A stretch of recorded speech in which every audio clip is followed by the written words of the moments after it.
Sobrang kapansin-pansin ba? Napansin nga ng isang fan ang nasabing SB19's trilogy outfits ay parang Philippine flag colors. Well, siyang tunay. Mula kay Nisa Gueco. Did you notice SB19's trilogy outfits minor the colors of the Philippine flag? Pagsibol in blue, pagtatag in white with gold accents and simula at wakas in red. A subtle yet powerful nod to their roots and identity. And while we're on the fashion topic and waiting for Fast Zone, let's take a closer look at how SB19 continues to push boundaries. Their upcoming Fast Zone concert on October 26, 2025 at the Araneta Coliseum will be the first ever fashion concert, blending high-energy performances with stunning designs by Francis Libiran. Well, wala man ngang eksplanasyon kung inspired nga ba sa watawat ng Pilipinas ang kanilang outfit, ay mukhang ganito na nga at tamang-tama nga ang nanutis ng nasabing fan na ito. Wala na bulaga nga ang mga taga-Riyadh na fan ng SB19 or mga 18 dahil talagang literal na world tour na nga ang ginawa ngayon ng Mahalima. Dahil ang SB19 mapapanood na sa Riyadh. Event SB19 Tiken CL, Riyadh, Saudi Arabia, Thursday, October 9 at 9 a.m. Well, narito po ang naging say ng mga netizen or fan about dyan.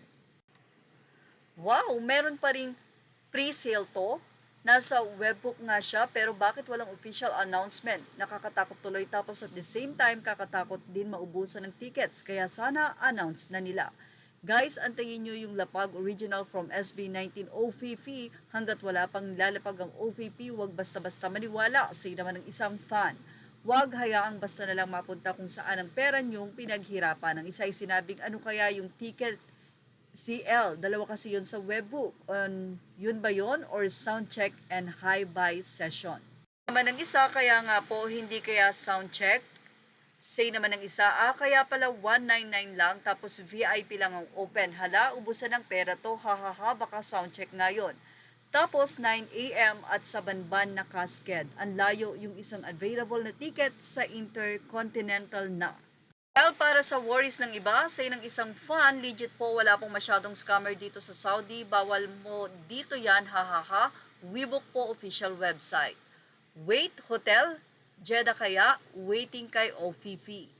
Sabi naman ng iba, tila biglaan naman daw yata ito. Bigla-bigla man maglapag si OVP, sana bigyan niya din time mag-prepare. Wow, lapit nyo na lang, damam ako, 2 hours lang biyahe to Riyadh, pero walang day off, aasa lang sa mga fan cam nyo mga Cubs. Wait muna kayo ng announcement ni OVP. Uy bro, Billy, enjoy kayo, hahaha. Literal na world tour sila ang gali.